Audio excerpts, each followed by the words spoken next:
Hello my dear students, welcome back to my YouTube channel. And student, today we are going to continue the molecular diagnosis and its second part, that is ELISA. Okay, so let's begin with this intro.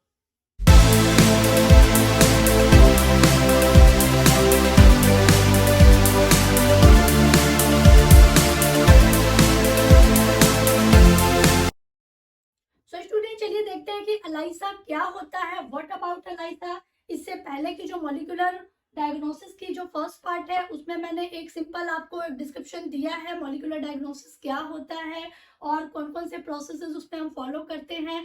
ELISA को मैंने second part में डाला था क्योंकि इसका description मुझे देना है और ये एग्जाम पॉइंट ऑफ व्यू से क्वाइट इंपॉर्टेंट है. मोर और लेस इससे क्वेश्चंस पूछे जाते हैं, नीट में भी पूछे जाते हैं, तो थोड़ा सा आप इसको कॉन्स्टेंट होकर समझिएगा. बहुत ही ईजी मेथड से आपको मैं समझाने वाली हूँ. Okay, so let's see what about ELISA.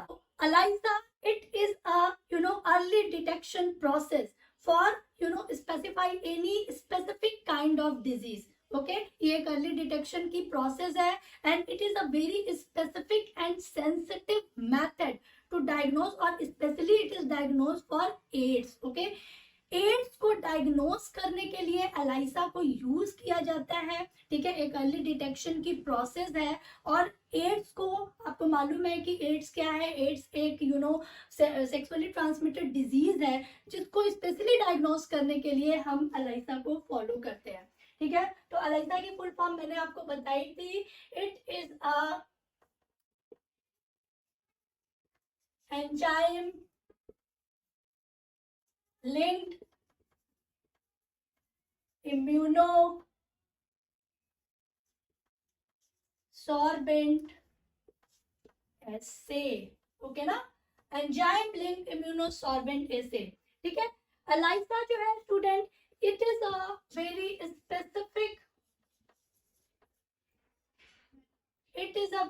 Specific and also sensitive, okay, sensitive method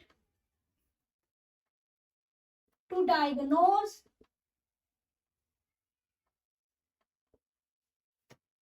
AIDS. ठीक है, now what about AIDS? AIDS आपको मालूम है, it is acquired immunodeficiency syndrome. AIDS क्या होता है? एक सेक्सुअली ट्रांसमिटेड डिजीज है जिसका अभी तक कोई क्योर नहीं हुआ है. ठीक है, क्यों नहीं हुआ है वो भी हम जानते हैं आगे. AIDS, it is a acquired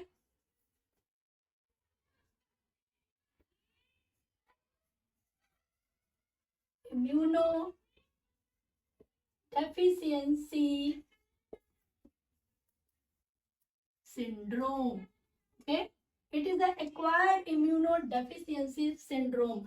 और ये एड्स किसी भी पर्सन में कैसे होता है, इसका जो एक टारगेट फैक्टर क्या है, that is HIV. Okay, HIV इसका कॉजिंग वायरस है जिसकी वजह से ये डिजीज किसी भी पर्सन के अंदर में एंटर करती है. तो किसकी वजह से होता है? HIV. What is HIV? Human immune virus और human immunodeficiency virus. Okay, that is human immunodeficiency virus. ठीक है ना, ह्यूमन इम्यूनोडेफिशिएंसी वायरस. ठीक है, ये जो ह्यूमन इम्यूनोडेफिशिएंसी वायरस है स्टूडेंट, ये एक तरह का एंटीजन है. इसको हम एंटीजन भी बोलते हैं. क्यों बोलते हैं मैं आपको बताती हूँ अभी. It is a antigen. ठीक है, तो ELISA एक एंजाइम लिंक्ड इम्यूनोसॉर्बेंट एसे, और ये एक स्पेसिफिक और सेंसिटिव मेथड है जो स्पेशली एड्स को डायग्नोज करने के लिए यूज किया जाता है. और एड्स क्या है? It is acquired immunodeficiency syndrome. और इसका कॉजिंग वायरस क्या है, कॉजिंग इसका फैक्टर क्या है, that is HIV, human immunodeficiency virus. Okay, अब स्टूडेंट यहाँ पे जो क्वेश्चन अराइज होता है कि ये जो HIV है, ओके, ये HIV जब किसी पर्सन के अंदर में एंटर करता है तो क्या कंडीशन ऐसी होती है, इसके पास ऐसी क्या स्पेशलिटी होती है कि जो पर्सन के अंदर में जो सेल्स होते हैं, जो हमारे एंटीबॉडीज होते हैं, जो हमारे लिम्फोसाइट्स की सेल्स होती हैं, वो उसको डिटेक्ट नहीं कर पाती है। क्यों नहीं कर पाती है, तो क्या प्रोसेस है, चलिए उसको जानते हैं। आपको स्क्रीन पर दिखाई दे रहा होगा HIV का एक स्ट्रक्चर आपको दिखाई दे रहा होगा, जिसमें आपको दिखाई दे रहा होगा कि आपको कुछ सिंगल स्ट्रैंडेड RNA दिखाई दे रहे होंगे, उसके साथ में कुछ व्हाइट कलर के आपको एंजाइम्स दिखाई दे रहे होंगे। ओके, और आपको इसमें कुछ एक मोती की माला जैसी प्रोटीन कोट दिखाई दे रही होगी, जिसको हम कैप्सिड बोलते हैं। ओके, उसके बाद राउंड स्ट्रक्चर आपको दिखाई दे रहा होगा, जो कि लिपिड का स्ट्रक्चर है। एंड नाउ आपको पूरा ऑल अराउंड एक स्पाइक्स लाइक स्ट्रक्चर दिखाई दे रहे होंगे, बहुत सारे स्पाइक्स बने हुए हैं, और उन स्पाइक्स के अपर पोर्शन में जो एक राउंड स्ट्रक्चर है, उसको हम क्या बोलते हैं, कॉम्प्लेक्स। ठीक है, कौन सा कॉम्प्लेक्स होता है उसमें, ग्लाइकोप्रोटीन। ओके, जो मोती जैसा स्ट्रक्चर है वो प्रोटीन है, कैप्सिड लेयर है, और उसके ऊपर की जो लेयर है जिसमें स्पाइक्स है, उनमें ग्लाइकोप्रोटीन एक कॉम्प्लेक्स होता है, वो बना होता है, उसी को हम एंटीजन बोलते हैं। ओके, चलिए देख लेते हैं नॉर्मली जो हमारा HIV का स्ट्रक्चर होता है, जो हमने नॉर्मली अभी HIV का स्ट्रक्चर जो आपने देखा कि मान लीजिए ये है आपका HIV वायरस, ठीक है ना। HIV वायरस स्ट्रक्चर हमने कैसा देखा, ये हमारा एक वायरस का स्ट्रक्चर है, इसके अंदर हमने कुछ RNA के सिंगल स्ट्रैंडेड RNA हमने देखे, ठीक है, कुछ हमने इसके साथ में एंजाइम्स इस तरह से देखे। ओके, उसके बाद हमने क्या देखा कि इसमें एक इस तरह की साइक्लोहेक्सेन का स्ट्रक्चर भी कभी कभी होता है इस तरह का, और इसमें हमने देखा कि ये एक प्रोटीन कोट होता है इस तरह से, राउंड राउंड पूरा स्ट्रक्चर होता है, जिसको हम प्रोटीन कोट भी बोलते हैं, और इसी को हम कैप्सिड की वॉल भी बोलते हैं। It is a wall of capsid और प्रोटीन, जिसके थ्रू ये अपने आप को ग्रो करता है। ओके, ये हो गई इसकी कैप्सिड की वॉल। उसके बाद में एक राउंड स्ट्रक्चर जो होता है, that is this is capsid, ठीक है, दीज आर एंजाइम्स, ठीक है, सिंगल RNA स्ट्रैंड, ठीक है, दीज आर लिपिड्स। ओके, ये लिपिड्स की आपकी लेयर है, और लिपिड्स की लेयर के ऊपर ही एक और लेयर होती है इस तरह से, और इन लेयर्स के ऊपर student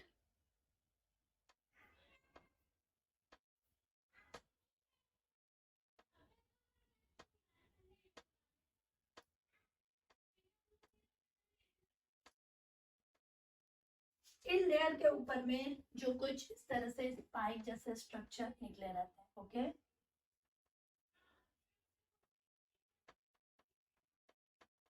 okay,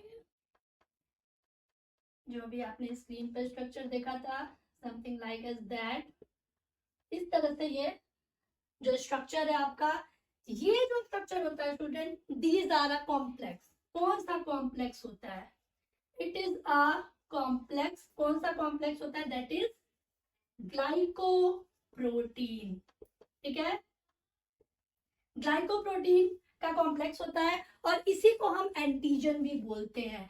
it is a HIV antigen, ठीक है ना, इट इज अ एंटीजन, ठीक है, ये आपका एंटीजन भी कहलाता है। अब यहाँ पे क्वेश्चन होता है कि ये जो एंटीजन है, भाई कोई भी एंटीजन जब ये वायरस किसी भी पर्सन की बॉडी के अंदर में जाता है, तो नॉर्मली क्या होता है कि कोई भी वायरस या कोई भी पैथोजन जब हमारी बॉडी के अंदर में आता है, तो हमारी बॉडी के अंदर में जो WBCs होते हैं, जो लिम्फोसाइट्स की सेल होती हैं, जो B सेल और T सेल्स होती हैं, वो उनको टारगेट करके कुछ एंटीबॉडीज प्रोड्यूस कराती हैं। वो एंटीबॉडीज उनसे फाइट करते हैं, और हमारा इम्यून सिस्टम जो होता है वो प्रॉपरली चलता रहता है।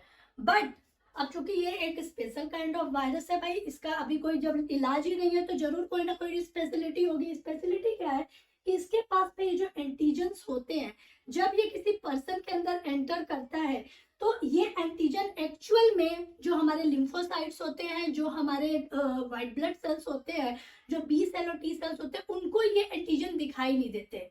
ओके, और दिखाई नहीं देते, इसीलिए वो कोई एंटीबॉडी भी प्रोड्यूस नहीं करा पाते, और एंटीबॉडी जब प्रोड्यूस नहीं होती है, तो ये पर्सन के अंदर में जाके ग्रो अप करता रहता है और इम्यून सिस्टम को बहुत ज्यादा वीक बना देता है।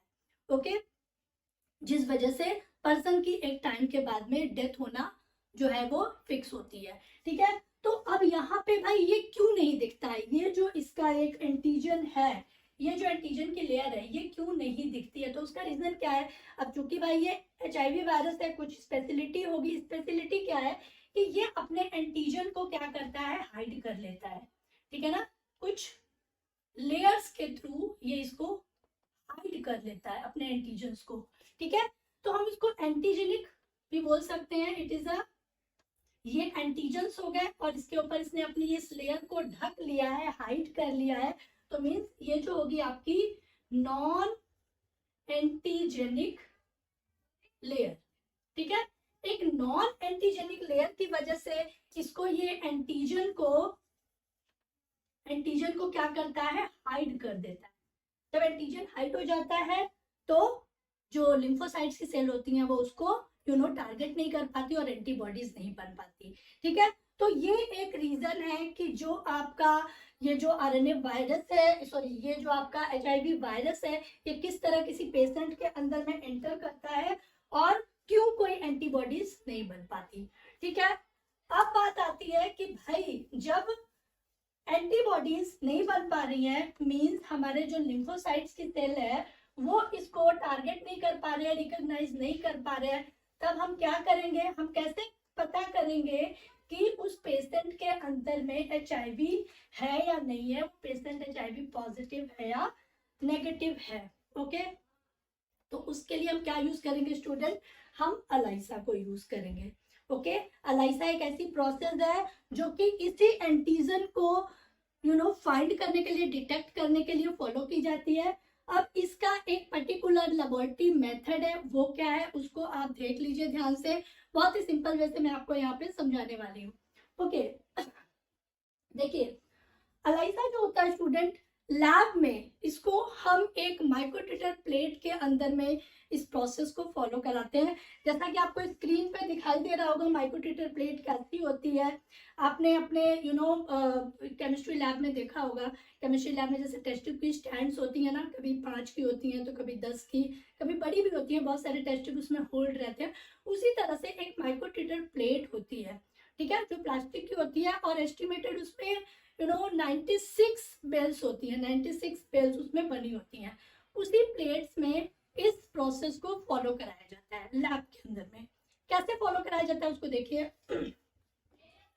हमारी जो माइक्रोट्यूटर प्लेट होती है, माइक्रोटाइटर प्लेट, ठीक है, माइक्रोटाइटर प्लेट जो होती है नॉर्मली 96 बेल्स होते हैं उसमें। इस माइक्रोट्यूटर प्लेट के अंदर में हम एंटीजन को, एंटीजन मतलब जो HIV का एंटीजन है, हम उसमें एंटीजन को डालते हैं। ठीक है, बट इससे पहले आप ये समझ लीजिए कि अलाइसा जो है वो काम कैसे करता है। माइक्रोट्यूटर प्लेट के अंदर हम इसको प्रोसेस को फॉलो कराते हैं, बट अलाइसा जो है वो एक प्रिंसिपल पर वर्क करता है। कोई भी मेथड किसी ना किसी प्रिंसिपल पे काम करता है। ठीक है, अलाइसा एक प्रिंसिपल पे काम करता है। वो प्रिंसिपल क्या है इसका,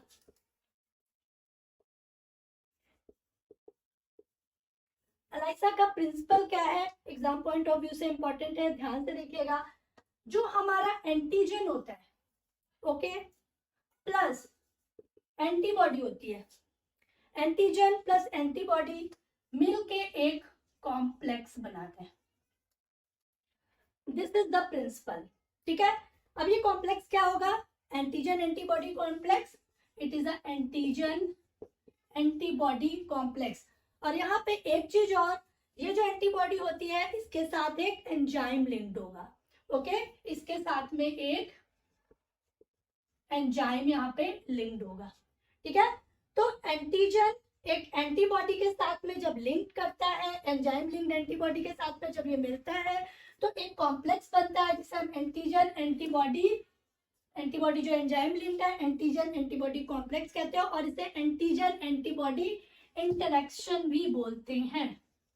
इंटरेक्शन, इंटरेक्शन हो रहा है ना antigen antibody. As is denoting here antigen. ठीक है, it is not a chemical composition of silver according to your chemistry, ठीक है। तो यहाँ पर मैंने एजी जो लिखा है वो आपका एंटीजन को डिनोट कर रहा है, इसे सिल्वर का केमिकल कॉम्पोजिशन आप मत समझिएगा, ओके। तो ये एक इंटरेक्शन है एंटीजन एंटीबॉडी का, जो कि एंटीजन एंटीबॉडी जो एक एंजाइम लिंक्ड एंटीबॉडी जब हम मिलाते हैं तो एक कॉम्प्लेक्स बनता है, और इसी प्रिंसिपल पे अलाइसा काम करता है, ठीक है। बस एक सिंपल सी चीज, इस कॉम्प्लेक्स के अंदर में हम लैब में जो माइक्रोट्यूटर प्लेट होती है, इस कॉम्प्लेक्स के अंदर में हम ऐड करते हैं एक सबस्ट्रेट को। क्या ऐड करते हैं? एक सबस्ट्रेट को ऐड करते हैं, एक सबस्ट्रेट। और जैसे ही हम ये सबस्ट्रेट ऐड करते हैं तो ये सबस्ट्रेट इस एंजाइम के साथ में कोरिलेट करता है। एंजाइम लिंक जो एंटीबॉडी है, एंजाइम लिंक एंटीबॉडी के साथ जब ये सबस्ट्रेट जाके मिलता है तो एक कलर प्रोड्यूस होता है, एक कलर प्रोड्यूस होता है। और जैसे ये कलर प्रोड्यूस होता है तो डिटेक्ट हो जाता है कि जो पर्सन है, जो सस्पेक्टेड पर्सन है, वो HIV पॉजिटिव है या नहीं है। अगर कलर प्रोड्यूस होता है तो वो पॉजिटिव है, और अगर नहीं प्रोड्यूस होता है तो डेट वो नेगेटिव है, ठीक है। तो ये एक प्रिंसिपल है अलाइसा का जिसपे ये काम करता है। अब देखिए कि ये लैब में कैसे फॉलो होते हैं ये प्रिंसिपल, इसको हम फटाफट से देख लेते हैं। मैंने आपको बताया कि इस प्रोसेस को हम माइक्रोट्यूटर प्लेट के अंदर में करते हैं, ठीक है। हम इस प्रोसेस को एक माइक्रोट्यूटर प्लेट के अंदर में करते हैं। माइक्रोट्यूटर प्लेट के अंदर में हम क्या डालते हैं? जो हमारे एंटीजन होते हैं, ठीक है। हम करेंगे ऐड एंटीजन्स। हम माइक्रोट्यूटर प्लेट में एंटीजन को ऐड करेंगे, ओके। एंटीजन ऐड करेंगे तो नॉर्मल सी बात है कि जो एंटीजन है वो प्लेट की सरफेस पे अटैच हो जाएंगे। भाई अगर हम कप में एक कांच के ग्लास में चाय डालेंगे तो चाय उसके सरफेस पे भी तो अटैच हो जाएगी ना। तो जब हम एंटीजन डाल रहे हैं माइक्रोट्यूटर प्लेट में तो उसकी सरफेस से वो अटैच हो जाएगा, ठीक है। तो antigen attach with the surface, ठीक है, सरफेस से अटैच हो जाएगा। उसके बाद जब ये सरफेस से अटैच हो गया, मान लीजिए कि ये माइक्रोट्यूटर की प्लेट है, इसमें हमने एंटीजन डाला, तो ये जो एंटीजन होंगे वो इस तरह इसके प्लेट पे सरफेस पे इस तरह से अटैच हो जाएंगे। अब हम इस प्लेट को वॉश करेंगे, ठीक है। वॉश करने के लिए केमिकल का यूज किया जाता है, that is wash the microtiter plate, wash the microtutor plate with a solution that is triphosphate buffer, ठीक है। ट्राइफॉस्फेट बफर सोल्यूशन से हम इस माइक्रोट्यूटर प्लेट को वॉश करेंगे, ओके। उसके बाद हम क्या करेंगे स्टूडेंट? अगेन हम इसमें अब एंजाइम लिंक्ड एंटीबॉडी को ऐड करेंगे, ठीक है। इसको हमने जब वॉश कर दिया, हमने ये एंटीजन डाले, ठीक है, हमने ये एंटीजन डाले इस प्लेट के अंदर में। नाउ हमने ये इसके सरफेस पे जाके अटैच हो गया एंटीजन, अटैच हो गया, अटैच विद सरफेस। और जब सरफेस पे अटैच हो गया फिर हम इस प्लेट को क्या करेंगे? वॉश कर देंगे। वॉश किससे करेंगे? ट्राइफॉस्फेट बफर से हम इसको वॉश कर देंगे। उसके बाद अब हम इसमें ऐड करेंगे एक एंजाइम लिंक्ड एंटीबॉडी। क्या ऐड करेंगे? एक हम एंटीबॉडी डालेंगे, ठीक है, जो कि एंजाइम लिंक्ड होगी, एंजाइम लिंक्ड एंटीबॉडी, ठीक है। हम इसमें ऐड करेंगे एक एंजाइम लिंक्ड एंटीबॉडी को। तो अब हमने क्या किया? Add a enzyme linked antibody, okay, enzyme linked antibody हम इसमें ऐड कर देंगे, ठीक है। Now again wash the plate. हम फिर से प्लेट को वॉश करेंगे। Wash the plate again. हम प्लेट को प्लेट को बार बार वॉश करने की जरूरत क्यों पड़ रही है? नॉर्मल सी बात है कि ये एक बहुत ही स्पेसिफिक काइंड ऑफ मेथड है, बहुत ही सेंसिटिव मेथड है, लैब में किया जा रहा है, तो कुछ कंटामिनेशन ना हो जाए उस प्रोसेस के अंदर में, कोई अदर बैक्टीरिया और वायरस आके उसमें कंटामिनेट ना कर दे, इसीलिए बार बार एवरी एडिशन के बाद में प्लेट को वॉश अप किया जाता है, ठीक है, केमिकल के थ्रू, जिससे इसकी सेफ्टी बनी रहती है। ओके, तो जब हम फिर से प्लेट को वॉश करेंगे, now at this stage we will add a substrate, that is anti-chronic substrate, ठीक है, हम लोग यहाँ पे एक substrate ऐड करेंगे, ठीक है, now add a substrate,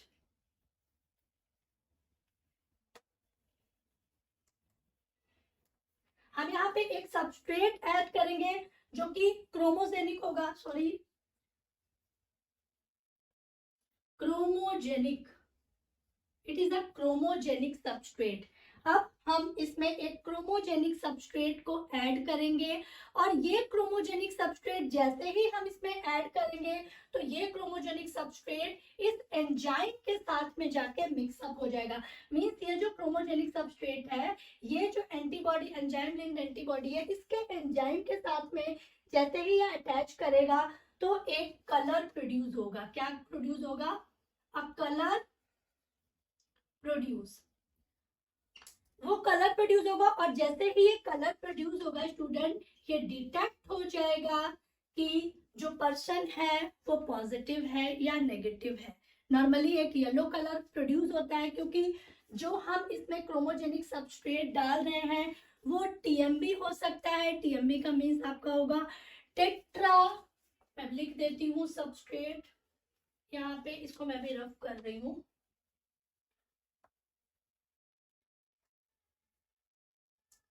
ये जो हमने क्रोमोजेनिक सबस्ट्रेट डाला तो ये ऐड हुआ जाके, add with enzyme, add with enzyme, और कलर प्रोड्यूस हुआ, कलर प्रोड्यूस हुआ, और ये डिटेक्ट हो गया, डिटेक्ट हो गया। सबस्ट्रेट हमने जो डाला है क्रोमोजेनिक, ये आपका क्या हो सकता है? That is TMB, tetra methyl benzidine. Okay, tetramethyl benzidine हो सकता है। टेट्रामिथाइल बेंजीडाइन का एक प्रोसेस क्या होता है कि जब ये इस एंजाइम के साथ में, जो एंजाइम लिंक्ड एंटीबॉडी है, उस एंजाइम के साथ में जाके जब ये सबस्ट्रेट ऐड होता है तो वहां पर हाइड्रोजन पेरोक्साइड का एक डिग्रेडेशन हो जाता है, जिसकी वजह से येलो कलर प्रोड्यूस हो जाता है। ओके, तो ये एक प्रोसेस है। तो यहाँ पर जो आपको मेन समझना है कि ये जो एंजाइम लिंक्ड एंटीबॉडी है, इसमें हम एक सबस्ट्रेट ऐड करते हैं, वो सबस्ट्रेट क्रोमोजेनिक होता है, वो टीएमबी हो सकता है। उस सबस्ट्रेट को ऐड करते ही वो सबस्ट्रेट इस एंजाइम के साथ में जाकर लिंक होता है और एक कलर का प्रोडक्शन होता है, जिससे ये पता चलता है कि जो सस्पेक्टेड पेशेंट है वो पॉजिटिव है या नेगेटिव। अगर कलर प्रोड्यूस हुआ देन दे विल पॉजिटिव, और अगर नहीं हुआ तो जो पर्सन होगा वो नेगेटिव होगा। और अगर ये सबस्ट्रेट डालने पर जो कलर प्रोड्यूस तभी होगा जब एंटीजन और एंटीबॉडी आपस में अटैच हो जाएंगे। जैसे ही हम सबस्ट्रेट डालेंगे, एंटीजन एंटीबॉडी से अटैच कर जाएगा और वहां पे एक कलर का प्रोडक्शन होगा। ओके, सो स्टूडेंट, ये था आपका अलाइसा की प्रोसेस जो कि लैब में करवाई जाती है। एक बार मैं फिर से रिवाइंड कर देती हूँ। ELISA enzyme linked immuno sorbent assay, इसको स्पेशली एड्स को डिटेक्ट करने के लिए फॉलो किया जाता है। ये बहुत ही सेंसिटिव और स्पेसिफिक काइंड ऑफ मेथड है, और इसको एक माइक्रोट्यूटर प्लेट के अंदर में हम इसको लैब के अंदर में प्रोड्यूस करवाते हैं। माइक्रोट्यूटर प्लेट के अंदर में हम पहले एंटीजन्स को डालते हैं, इस तरह से हम एंटीजन्स को डालते हैं। ये एंटीजन्स जाके इसके सरफेस से अटैच हो जाते हैं। फिर हम इसको एक केमिकल से वॉश कर देते हैं। वो केमिकल क्या होता है? Triphosphate buffer solution. इससे हम वॉश कर देते हैं, और फिर हम इसमें एक एंजाइम लिंक्ड एंटीबॉडी को डालते हैं जो एंजाइम लिंक्ड होता है। ठीक है, एक एंजाइम लिंक्ड एंटीबॉडी को डालते हैं। फिर से हम इस प्लेट को वॉश करते हैं ताकि कोई कंटामिनेशन ना हो जाए। और नाउ अब हम इसके अंदर एक सबस्ट्रेट ऐड करते हैं और ये सबस्ट्रेट इस एंजाइम के साथ में जाके प्लस करता है और एक कलर का फॉर्मेशन होता है, ठीक है, एक कलर प्रोड्यूस कराता है। जो क्रोमोजेनिक सबस्ट्रेट है, क्रोमोजोम कलर को प्रोड्यूस कराता है। जैसे कलर प्रोड्यूस होता है तो ये डिटेक्ट हो जाता है कि पर्सन HIV पॉजिटिव है या नेगेटिव है। ओके, तो आई होप आपको समझ में आ जाएगा student, it is all about the ELISA. और अगर आपको कोई भी डाउट हो, कोई भी प्रॉब्लम हो तो आप कमेंट कर सकते हैं और डिस्क्रिप्शन बॉक्स से आप इसके एक शॉर्ट नोट्स में उसमें डाल दूंगी, वहां से आप इसको ले भी सकते हैं। तो आज के लिए बस इतना ही, मिलते हैं नेक्स्ट वीडियो में नेक्स्ट टॉपिक के साथ। तब तक आप सब लोग अपना ध्यान रखिए, पढ़ते रहिए। थैंक यू एंड जय हिंद।